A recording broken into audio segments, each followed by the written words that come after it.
Hey, welcome back, everybody, to Eternal Midnight. I'm Chad here with Santino, and you've caught us in episode 2 of Star Trek month. We're going to dive right into it. Star Trek 3, The Search for Spock. So, before you give me your initial thoughts on the film, guess who directed this movie? I know, Leonard Nimoy directed this movie. Ah, damn it. Spock himself directed this film. Now, we kind of covered it when we were talking Wrath of Khan. So, again, no internet back then. No announcements or anything. It was just, that was back when, a movie came out and you saw it and you didn't know if anything else was coming. So, how do you think, as an audience, place yourself in the 80s, Santino. You saw Mr. Spock die. What would your thoughts be when you hear a new Star Trek movie is coming out and it's called The Search for Spock? Would you be excited, or would you kind of be like, I feel a little cheated? I would be confused because one, he's dead, and number two, I would feel a little cheated, because here's the thing, I'm not the biggest fan of resurrection stories. I really am not. Mm-hmm. When a character dies, he dies, and I'm talking to you, Emperor Palpatine from episode 9. I will give it, this was handled way better than that, though, because at least the reason how and why Spock came back. Resurrection stories are hard to handle. Like, even in comic books, like, the death of Superman was amazing, and then his he's not actually dead, he's in a healing coma. It's like, what the fuck? Why would you do that? It's like it's something like at least in BVS and Justice League, he was dead. He was really dead, exactly. He's not like in a healing coma. So going back to it, I'm not a big fan of resurrection stories, but I gotta admit, the way Spock's quote unquote resurrection was handled, gotta admit, I liked it. Mm-hmm. Yeah. I agree. It's one of those movies where it's like, I feel, here's like this. It's one of those movies where I feel that this was made because fans were pissed off that Spock died. I could definitely see that easily. Yeah, this was made because I think they were mad that Spock got killed. So we're gonna have a new movie where they retcon Wrath of Khan. At least Spock's death in Wrath of Khan. So, I was gonna say resurrect. I wouldn't say it retcons that, but I get what you're saying. It kind of took his death. Spock's death in Wrath of Khan, which I guess so, because Spock was a fan favorite. So of course he has to come back, right? Mm-hmm. I'm fine with it. As long as it's done well. But again, even from the beginning, from the get-go, I was never a fan of resurrection stories. Even in relation to what you just sent me off air, those Marvel fans who petitioned Tony Stark to come back. Like, why? Why would you do that? Like, why would you buy a billboard? Because even with Tony's death and Vader and the Emperor, those stories were done. Yeah, exactly. But it's like, I guess with Spock, it's hard with Spock because it's like Mr. Spock is part of the crew. He's part of, the ensemble cast. So I guess it's almost like that missing hole is there now, where it's like, our science officer, our Vulcan, our friend, Mr. Spock is gone. It's just like a giant piece of the puzzle is missing, as opposed to when Darth Vader died, he was able to, redeem himself. And it's like Tony and Vader, their arcs finished and closed. I wouldn't say Spock really had an arc where it was like his work was done. I was gonna say that. Sorry. I was gonna say that. I stole your thunder, my bad. Yeah. I was gonna say that because in my opinion, I don't think Spock's death, how do I say this? I don't think Spock's story was done. I think there was more. So at least with Spock come back to life, it had a purpose for him. Like in the future movies, he has a purpose of coming back. It's not like, oh well, people are upset that he died, so let's bring him back. But we're not gonna. But there's no story left, right? You know what I mean? And it's like, and they also, you got to remember, they dumped his body on the Genesis planet. Yeah, So it's like, exactly. I think they were setting it up to begin with. And it's like, it does make, again, at least there was an explanation. This wasn't an Emperor Palpatine bullshit. How are you back? Because of the dark side. It's like, oh, fuck off with that. Cloning. At least this Secret made only the dark sense. side. Cloning, dark magic, secret only the Sith. Like really, secrets only the Sith. Didn't you use cloning against the Clone Wars, or did you Exactly. forget? No, they forgot. They forgot. They completely forgot. But it's like on this, he's on a planet that was created with the Genesis device. So it's like, and with just like the way he kind of is with like that, you know, like putting his soul in McCoy and the Genesis planet bringing his body, rejuvenating him. And it's like needing to rejoin them. It was like, you know what? They actually put some thought into bringing Spock back. Yeah, and it yeah, took exactly. the entire movie to do it. There's at least some type of like, if you're gonna bring a character back, at least make it like at least make his resurrection memorable. You know what I mean? Yeah, make it, and it was the point of the whole film if you think about it. Like Kirk and McCoy and Sulu and all of the rest of them, they didn't even leave for the Genesis planet, if you remember, until like the midpoint of the film. Like the first half for them was still back on Earth with Starfleet, which I got to give it. I thought that was really cool, seeing what Earth was like in the future, because most of everything you see in Star Trek, you never really go to Earth. Exactly. So I thought it was really interesting. Yeah, exactly. It was cool seeing like the world building is especially nice in this movie. I like the fact that we get to see other points of this galaxy, which I do agree. I mean, like, and I love that when they see the Excelsior and Scotty is just like, I don't like it at all. The Excelsior, like, hey, the Enterprise. Not a bad ship. The Excelsior is not a bad ship at all. I think it's nice. The design's nice, but the Excelsior was beautiful looking, I thought. Yeah, but of course the Enterprise is like takes care as like the best, in my opinion, the best Star Trek ship ever. You know what I mean? It's just such a classic design. Right. But okay, so again, another shot that I almost feel like there's gonna be a lot of take yourself back. Yeah. So it's like in Wrath of Khan, imagine being a fan of Star Trek back then and seeing Spock die. Now imagine being a fan of Star Trek and watching the Enterprise blow up in this film. Oh my God, that was so cool. That was such a cool shot of like the Enterprise burning in Genesis atmosphere. That was such a nice. I'm so glad you said it. I am so glad you said it. Yeah, that was just again. I can't. Oh, I wish we almost had like an older person on with us who'd been alive back then, so I could ask them, what was it like watching the Enterprise blow up?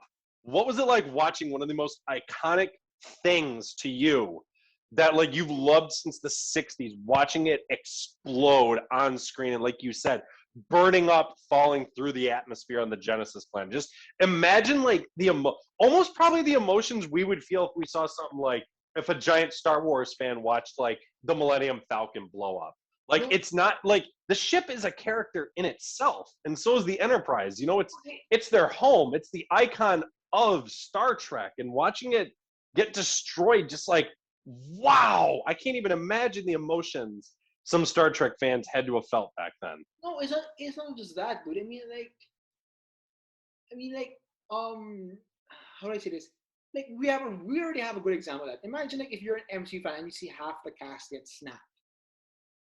That's what it was like. I mean, like for that, I mean, like having an icon of a ship, you know, just burn up. That's amazing. And it was just like you could just see it. Kirk was just like, we don't have a choice. This is we have to do this. This is all we can do. Otherwise, it's going to get captured and all of our secrets will be leaked to the Klingons, and we can't have that. Yeah, the Klingons are dicks in this movie, honestly. They were, and you know what? I will give Christopher Lloyd credit. he did as well with the character of Scrooge. Was it Crudge or Scrooge? Wait. Yeah, Christopher Lloyd. I'm trying to remember. he's the main Klingon. The guy from Back to the Future. Yeah, I know. I'm trying to remember his face. Oh, He's shit, that's him? that's him. What the hell? Like I can't recognize him under all that makeup. That's him. That's Christopher Lloyd. That is impressive. Wow. Hey, Wow. like I said, great makeup. I love it. Scrooge. I think it's Scrooge. Yeah, we'll go with Scrooge. Christopher Lloyd? It's like Emmett Brown yeah. from Back to the Future? Uh-huh. Holy shit. See, now you know exactly how I felt when somebody told me that was Tom Cruise in Tropic Thunder. No, After I watched it, I was like, no way. And then I looked, I'm like, holy shit, that is him. Holy shit, now I see it. God damn, I didn't know that. Holy shit. Oh, I love it. I love reactions like that. But it's like, he did as well as he could with the character, but it's like, coming off of Khan, it's like Khan set such a high bar that it's almost like I wouldn't have bothered with the same type of villain for this film, because it's like you can't follow it up. Scrooge was never going to be Khan ever. Scrooge was good for what he was. Yeah, I mean, it was an interesting story following them and trying to get the Genesis device.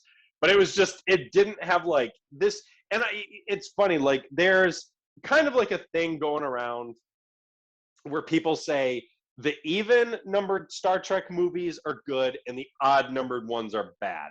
And they always lump this one in with the bad ones. But I personally would not call this a bad movie. No. And I honestly like also the fact that Spock doesn't have his memory yet. Like it's not yet. Yeah, and then it was Kirk who said like, the needs of the one outweigh the needs of the many. Like, oh, that's a nice spin on what he said. And then Spock's memory begins to surface. Like that is cool. I love that. And like, that's what I love about Star Trek, man. These character moments, like I feel a part of this crew. And I hated this Star Wars, but like aside from the original trilogy, I never felt like the sequels and prequels had that camaraderie that they tried with Obi-Wan and Anakin, but because of some of the bad dialogue, that's what killed it. But it was like, I wanted to feel it with Obi-Wan and Anakin, but it's like, I don't feel that need for it when watching Star Trek, because like you said, this crew is just so tightly knit together that it's just like you said, it's like, who wouldn't love to be part of this crew with this group? Yeah, who wouldn't? It feels like there's awesome friendship here. And yeah, it's like it's a family. And it's like, and it's weird if you think about it. People, like, we probably should have covered this to begin with, but it's like, in the world we live in where people talk about like, you know, like diversity and inclusion of everything. I mean, think about it. This crew comprises of, yes, a couple of white men. But we also have an African-American woman. We have a Russian male. We have an Asian and an Asian male. So it's like, I would say that's pretty diverse and inclusive, especially for this having started back in the 60s, which was a very different world than what we live in now. Exactly. So it's like Star Trek had balls, and it's like, I think it's still carried over, because it's like, obviously, like Uhura didn't get to do much in these films. Uhura doesn't get to do much. I mean, like, and don't shoot me for this. So far from what I've seen from her, I prefer Zoe Saldana's version. I know that's perfect. Yeah, I've heard a lot of people say that. Excuse me, I've heard a lot of people say that. Because it's like, I mean, I like Nichelle Nichols. She's pretty cool as Uhura, and obviously Sulu is awesome. He's a badass. Yeah. But we'll do a comparison about that when we hit the Kelvin timeline. I think it'll be easier then. Yeah. But hey, honestly, like I'm just putting it out there, I like John Cho Sulu. I do. Oh yeah, I did too. And don't get me wrong, George Takei is a fucking awesome actor, and I like his Sulu also. But like, I like John Cho Sulu. I really do. Yo, I agree. So it's like I'll randomly throw this out there while we're in the middle of this because it's like I really don't have a lot to say about this film. I mean, it was good. I think it was Yeah, a and to it me, was a like personally, decent this follow feels up. like personally for me, like this feels like we're coming off of Wrath of Khan, like the best Star Trek movie, to a movie that's just okay. That is just good. It was like Yeah, it was a way to get Spock back. It was another adventure. It was a good attempt at a follow up. I mean, I've seen some people say they like this. I personally don't. I have no idea why they killed David off. No fucking clue why they thought it was a good idea to kill Kirk's son. yeah, that was dumb. Like, if that had been Khan who'd done it, I feel it would have added. I'm glad they didn't kill him, but I feel like if Khan had killed him, it would have added more. But it's like Kirk didn't know Cruj before this film, and Cruj really didn't do much anyways. So it's like David randomly getting killed by a random Klingon is just kind of like, okay, like But I like the fact kind of that David saved climactic. I like the fact that David saved Savik. Yeah, I didn't. By the way, I did not like the new chick playing Savick at all. Like, if they didn't call her Savick, I never would have even known She's that was cute, her. no? She's a cute face. I like Kirstie Alley better, in all honesty. But that's just me. But I will give this Kirk, at least at the end when he's battling Cruj as Genesis is falling to pieces. Cruj is about to fall off. Kirk offers to save him, and instead Cruj tries to grab him and drag him down with him. So it's like, because I've seen the same people be like, "Oh look, Kirk's a murderer." No, he isn't. Oh, He he tried to tried. save him, and Cruj tried. said, "Fuck you." So Kirk was like, "Fine, I'm not dying with you then." So yeah, and I like how it ends like that. It just kind of ends with them getting back to Vulcan and attempting to, get Spock back to normal. So it's like, I Yeah, like we said, but not a good follow up to Wrath of Khan. his memory wasn't like fully restored by the end of the movie. If I remember correctly. Nope, could Yeah. be because we even dive more into that in the next film. Yeah. So it's like, yeah, not as good as Wrath of Khan, but I think it's better than some people give it credit for. My final thoughts on this movie are: it's a nice resurrection story. The journey of the resurrection to Spock is good. It's just that when you're coming off of Wrath of Khan, it's just okay. I mean, like I don't mean to compare, but you know what I mean? No, I 100% agree. It didn't pack the oomph, but at the same time, it's not a bad film, like at all. Right. All right. So So I guess we're done with that. number 4, and for a while, this was my favorite, and it's still up there as one of my favorites. But after the most recent rewatch, Wrath of Khan just completely trumped it. But it's like, I personally love Star Trek IV: The Voyage Home. What about you? Voyage Home is really enjoyable. I do like it. It And is it's one of like, if those, you think about it, all 3 of these movies did something different. This one, basically, the whole movie took place off the ship. Genius. That's how you do something new. yeah, I do like it. The time travel element was really nice. I think this is how you keep people invested. I mean, again, I hate to compare it to Star Wars, but when you can't just rehash the same stories with just new characters. What they're doing is creative. It is really creative. I think it's the best word for it. I mean, what Star Trek is doing, at least, like Star Trek the motion picture was like, oh, it's a discussion movie with like politics and V'ger. Star Trek 2 is a revenge story. 3 is a resurrection story, and this one's a time travel story. So like the range of these movies are fantastic. It's new. It's fresh. You know what I mean? And they were able to combine, like you just said, a revenge story, a resurrection story, and a time travel, save the Earth story, all within a little trilogy. I mean, that's creative genius, in my opinion. It really is.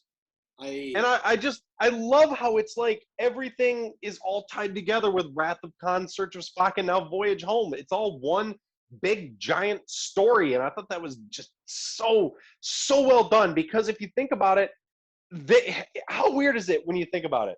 whenever they plan trilogies, usually they screw them up. If they don't plan it and they just kind of wing it, that's when they usually turn out good. Isn't that like, again, I hate to go back to Star Wars, but look at the sequel trilogy. Tons of, oh, look, we'll set this up and then we'll maybe answer it later. These three separate stories, different types of stories, just it was like Wrath of Khan came out and it's like, oh, let's follow it up. Let's bring Spock back. And then it's like, what do we do next? Well, they've still got to go back, so let's tell that story.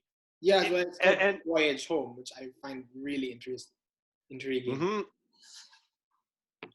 So like, I think it was really cool like that. I always find it cool in Star Trek when it's like something random in space happens and they've got to figure it out, because again, it shows the smartness of like, they have to think like that. They're hearing the sound as this giant probe is shutting down everything in its path and making that very weird noise. Yeah. And they're like, we have to think outside the box. Maybe this thing is not trying to talk to us. Who else could it be trying to talk to? It's so much smarter than people give it credit for. And then finding out it's the whales, we have to go back in time, and then it's just, I will give it. This is humor done right. I laughed a lot with this film. It was definitely more. The Voyage Home was definitely more. How do I say this? Lighthearted. Lighthearted. There you go. That's the perfect word. Lighthearted than the other two. Because like Wrath of Khan was definitely like a serious movie, but Voyage Home feels like it's a comedy. You know what I mean? Mm-hmm. Like it's a definitely, and it's like time travel and stuff for characters. It's like they still need to save Earth, but at the same time, it's like, we're in the past. We can take as long as we want. We've got all the time in the world.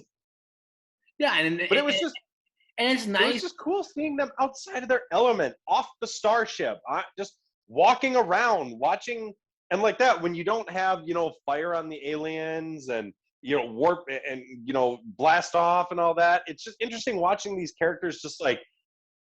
While they're working, it's interesting watching them like interact with each other and just breathe a sigh of relief of, let's just hang out, let's talk while we're trying to focus on our task. And I also like the fact that Kirk and Spock have these like 80s cheesy outfits. I really find that's hilarious. Like Spock has his headband on, like, damn dude, you looking fresh. He had to hide those ears. Yeah. Exactly. And then like I love that. I love that line. That I like Italian, and so do you. He's like, no, yes, you do. Or what is it when they were trying to build when Scotty was at the plastic company, and he like was trying to get the computer going. Hello, computer. He's like, the guy's just like, just use the mouse. Because he's like not used to the old computers. I love it. See, that's what I love, man. I love the fact that all these like I'm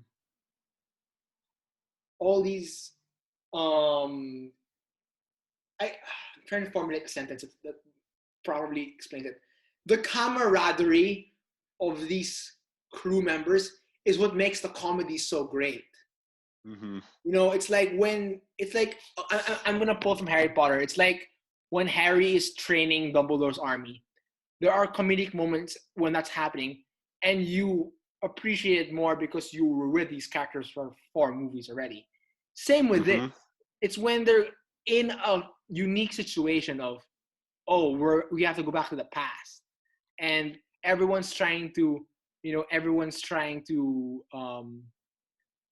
adapt, which I think is like, Kirk's having dinner like in this cafe, which I really find funny. It's like, damn, like he's been in space for so long, and now he's in Earth eating at a diner, which I think is hilarious.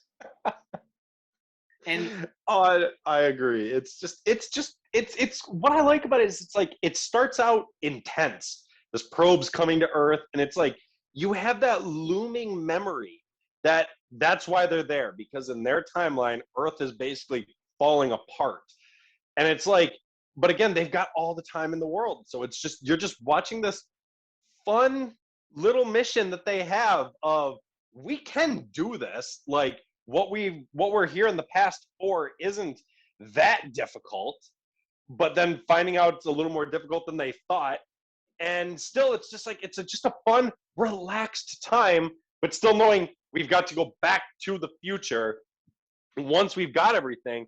And it's going to be pretty easy to end this. So it's like it starts with a bang, it ends with a bang, but it's just a nice, relaxing time in the middle, just watching these characters again do something different. And we've talked about this in the past, where some franchises fielded like Friday the 13th Part 9, Jason Goes to Hell. That did something different, and that did it wrong. Yeah, I This did it wrong did because something it wasn't different, and Jason. this did it right. Yeah, exactly. The problem with Friday the 13th Part 9 was they tried to do something different, but they lost the familiarity of it. With this Mm-hmm. with this one, it is completely something else. It's like, no, there's familiarity, even though we're doing something different. You know what I mean? It's because we've grown such a bond, such an attachment to this crew, to these characters, that it's almost like they can almost do anything, and we're going to have fun watching them do what it is. But again, like look at, like we said, the Star Trek the Motion Picture. That just felt like an elongated episode, but it still didn't work. And this is something just this almost feels like something they could have done back in the original TV show as well, but it was just on such a grandiose scale. And now it's like we've been with these characters, we know them, we enjoy being with them. Like none of this cast of 7 do we really have any issues with.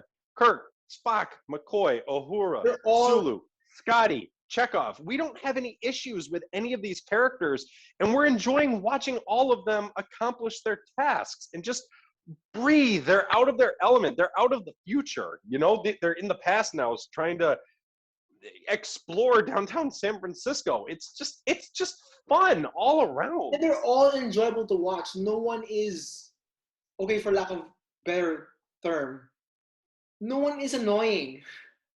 No one No, none like of them. it's sufferable to watch. You know what I mean? Because even in Star Mm-hmm. Wars, like there were times where like, oh my god, I can't stand these characters. Like I'm sorry, like I don't mean to bully him, but like Hayden Christensen's Anakin, there were times where I was like, I know you're a good actor, dude, but you are really insufferable right now, and I can't stand to watch you. Like, case in point, his entire fucking relationship with Padme in Episode 2 was so like, oh wow, I don't want to see this.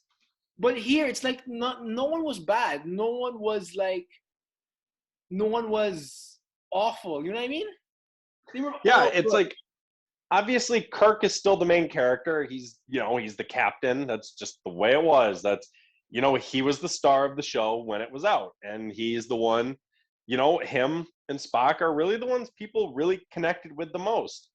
Right. But it's like I feel like most of the other cast got to do a little more in this one than they did in the others. But it's like I almost feel bad that we haven't talked much about, because the other members of the crew, they have got their moments to shine. It's just they're not Kirk or Spock really. They're not Kirk. But I still Exactly. enjoyed them. And to bring up all those would almost be to go over everything the movies were, which if you're listening, you've already seen them and you know those great spots. And if you're listening and you haven't seen them, then good. I'm glad we're not bringing them up, because we're saving those spots for you when you do go watch the movies. So win-win.